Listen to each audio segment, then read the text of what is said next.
to him.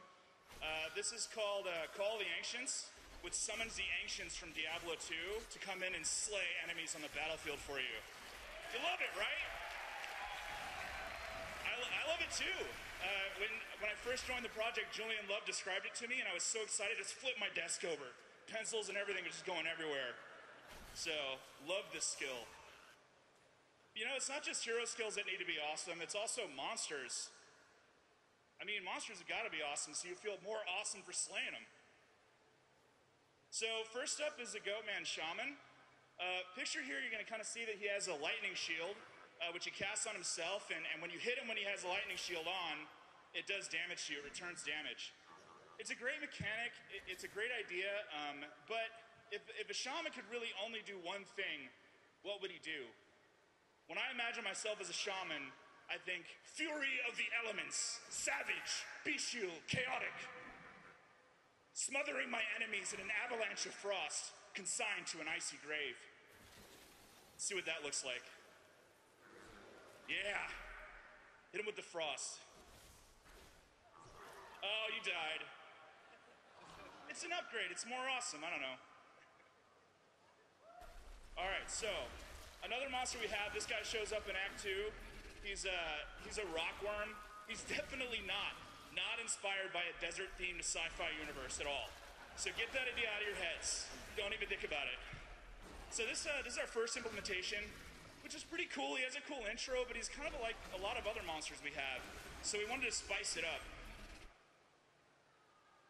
So now what he does, still bursts out of the ground, but if you're unlucky enough, he's actually going to catch you and eat you. Yeah, spit you out. That's what I'm talking about. That gets my blood boiling. All right. GG, guys. That's all I got.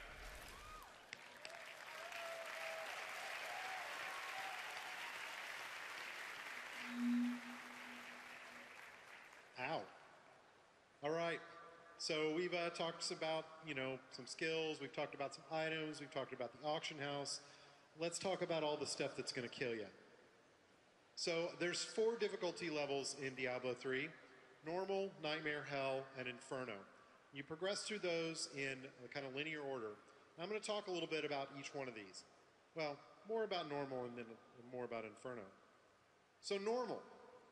This is really the beginning of the game. It's Act 1 is kind of our tutorial. One of the things that at Blizzard is our general philosophies is we don't like kind of standalone tutorials very much. We don't like, showing up and having like somebody show up and give you a wall of text that you have to read. We just want you to go kill stuff. We want you to learn how to play the game by playing it. So as a result, kind of the early part of Act 1 is pretty easy. So monsters have really low awareness. They're not very aggressive. They won't really kind of attack you very, very kind of seriously. They don't attack very fast. They have a tendency to stand around. They're a little ADD. They have really, really limited abilities, especially in Act 1. Like, it's really uncommon to see even a ranged monster in the first act. So each act is really designed to layer on more challenges. And we literally kind of bucketed all our monsters into different categories, like ranged and kind of proximity AoE and distance AoE and area denial and all these different abilities that they can do. And then we kind of gave them a rank score of what we thought was most difficult and kind of progressed those through all the difficulties. So in the later acts, you get into kind of more responsive monsters that are much more aggressive, much faster, and also have a whole bunch of new abilities that they come after you with. Oh. Who put that there? What does it mean? So, yes, what does it mean? It wasn't a double, though. It was just a single. It doesn't mean anything. This is the feedback we get. Normal's too easy. We get this from the beta feedback. We get this internally. I have people come to me every day and say, yeah, we know, it's early in the game. It's supposed to be easy. But you don't understand, dude. It's way too easy. I remember Diablo 2, and Diablo 2 was not this easy. You're wrong. This is Diablo 2.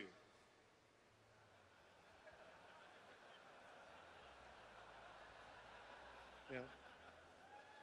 I think she's going to get hit in a second. Oh, no, he missed. Oh, she got hit. Okay. Oh, she took some damage. I think she's going to be okay, though. So, this is on purpose. Because early on, I know we're awesome. We're great at games.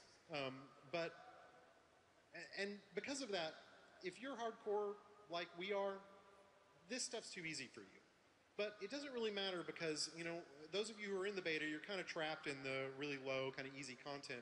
But you're going to blow past this so quick and get into the other difficulties. And, you know, we're going to talk about that a little today. Our challenge as game developers is to try and make the game approachable for casual players, but still interesting for serious gamers, and build a game that's got depth. There's a really important point here. Hardcore games for everyone is what Blizzard does. It's what we've always done.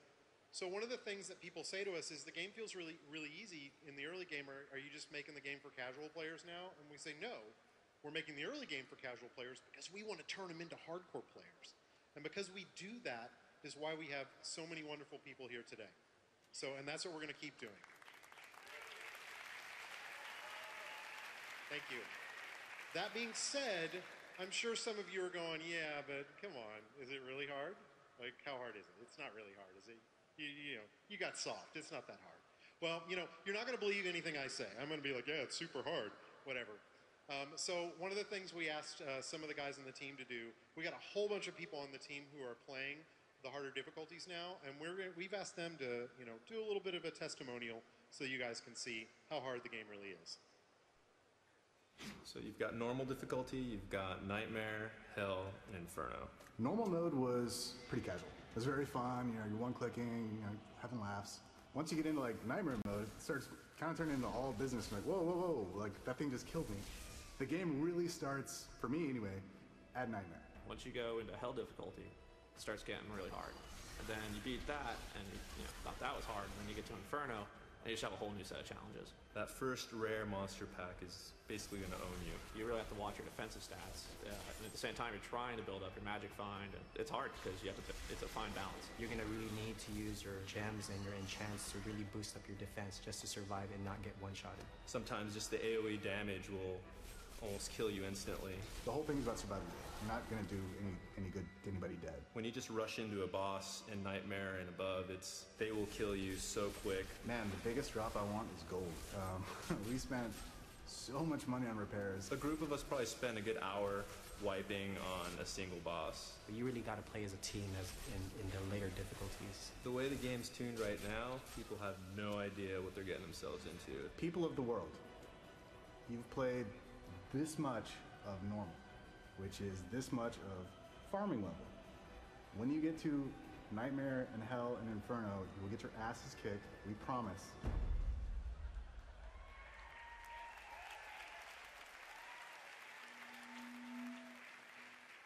I don't know what's doing that. I'm doing it somehow. Power of my mind, I guess. So higher difficulties, what are those all about? What are we going to do there? How are they going to be different than the normal difficulty? And that's what I'm going to tell you. So Nightmare, Hell, Inferno, these are our higher difficulties. A lot of the things we focus on in these higher difficulties is things that we can do to add depth to the game. So new item affixes. So one of the things that we found is that the Diablo item system is pretty dense. It's a pretty hardcore system. And so we've actually decided to go ahead and pull a lot of the item affixes that say don't matter that much in normal difficulty and just push them to the higher difficulties and not even bother in normal. I mean, a lot of you probably remember Diablo 2 and you'd get, you know, resistance items gear in normal difficulty and you didn't even care because resistance is in normal difficulty. It's not that hard to stay alive in normal. So those are the kinds of affixes that we've pushed up. And by pushing those kind of out of normal difficulty, what we do is we introduce new attributes in higher difficulties, which adds a lot of depth to how you build your character and really increases the item game.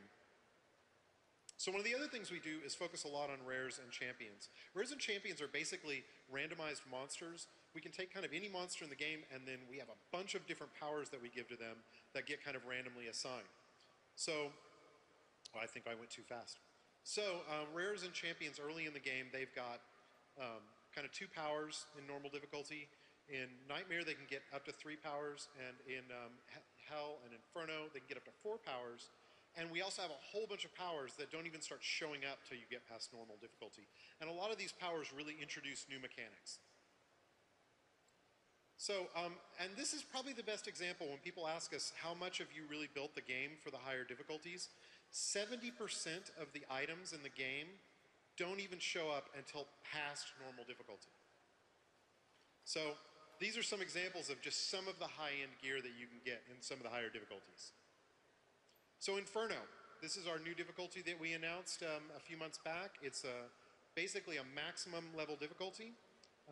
Once you reach maximum level, you can go to Inferno, and it's meant to be content that's always challenging, that you can never truly out-level.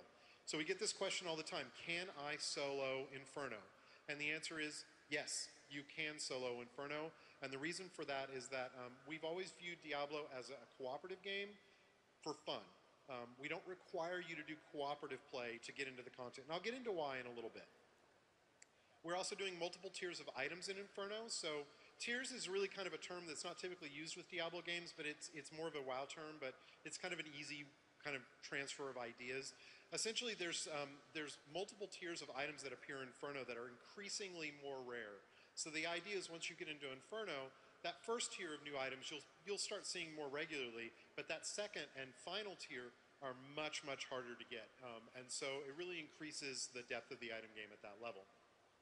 So, and rares and champions are really going to be the best loot in the game. And one of the things that we're trying to avoid in Diablo 3 is boss runs were fun in Diablo 2, but they got monotonous after a while. So we're really trying to find ways to get you to focus on randomized content as the way to get the best loot.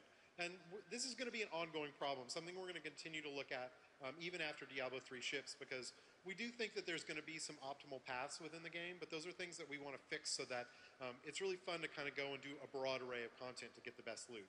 So, and then your kind of excess loot and gold, it's all going to get funneled back into crafting and item enhancing, which we talked about earlier. So, and crazy builds. So this is one of the big things that we want people to do, not just throughout the game, but definitely in Inferno. I'm going to talk about that a little bit. What does crazy builds mean? Well, WoW really focuses on optimal builds, making the absolute best character that you can make. But Diablo has no guild to answer to, no raids, and no roles to perfect.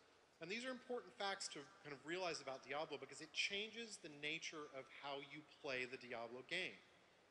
For us, Diablo's co-op is optional. It's something for fun. And our point here is that when people talk to us, they talk to us all the time and they'll say, I did the math, and it seems like if you take this ability with a two-hander, that's like the best combination. If you ever take that ability, you're always going to take a two-hander forever. And we say, well, yeah, probably, but if you take this other ability, you'll dual wield, and that's okay. Both builds are viable. And so a lot of the times people will talk to us about optimal builds, and we'll turn around and say, yeah, there might be some optimal builds, but we're really interested in all the viable builds that are out there. So here's an example. People ask all the time, can you make a petless witch doctor? And absolutely you can make a petless witch doctor.